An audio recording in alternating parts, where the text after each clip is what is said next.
Hi, beautiful ladies. I hope you're doing well. And I'd like to share with you why you've got the concept of giving and receiving backwards. Yes, you've got it backwards, giving and receiving. So let me explain. Nowadays in our society, a lot of the women are running in their masculine. They constantly give and give and give and give and give and forget to receive. If ever they receive, they hardly take it on.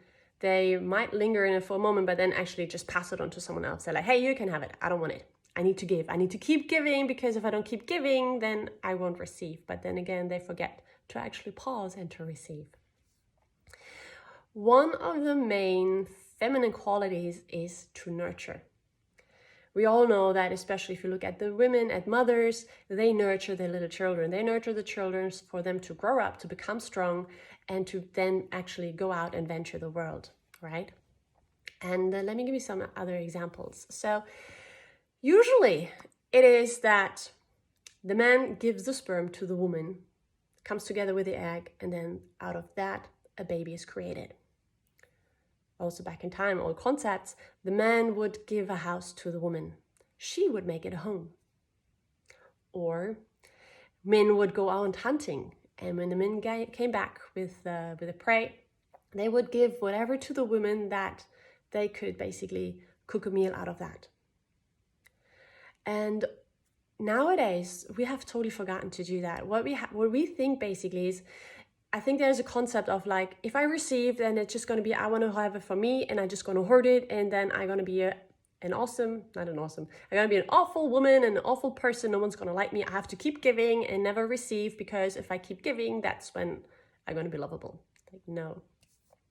You have to receive, and you have to actually see what you received, and then just look and just remember and of the magic that lies within the women's hands.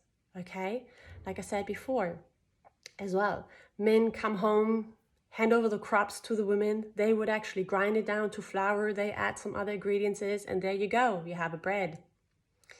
So what happens with women when they receive, and whatever they receive, they create magic out of it, like kind of like an alchemist. They look at it, they see, oh, what can I do with this? And then they're going to do something out of this. They make it bigger, they make it different, they make it more. And then from there, it's not for them to keep it. It's not their intention. What they then want to do is they want to give it to someone else. So for example, in the concept of the house, the home, once they create the home, they create the home for everybody, for their partner, for the children, and also for themselves. That's something where they feel comfortable and cozy and welcome and safe, and where they themselves can be nurtured. And also, if we receive basically, and also if we come from that place that we receive, look at it, what we have, and then transform it, we actually then can give from a full cup, or maybe even from an overflowing cup. Most of the time, women, they just keep giving, and they actually keep giving from an empty cup, which kind of like means like there's hardly any, or there's nothing in there anymore. And whatever drop comes in, they right away give it to someone else. So it's a totally different concept of giving. And I'd like to invite you to look at this for a while and say, okay, where am I in my life? Am I not receiving fully? And play around with this and say, okay, I'm going to pause for a while, and I'm going to receive whatever I was gifted, and I'm going to look at it, and I'm going to cherish it, and I'm going to see how I can transform it into something else, how I can weave some magic into this, and then give it to the world, then give it to the partner, then give it to the children, or even the stranger. And before you start like howling at me, it is also applicable for yourself, for your divine masculine inside of you and the divine feminine inside of you. So it's not that I'm kind of like paroling the old structures here, like from back in the 50s, 60s. Like, no, I'm asking you, look at yourself, within your sacred union, your divine feminine, your divine masculine.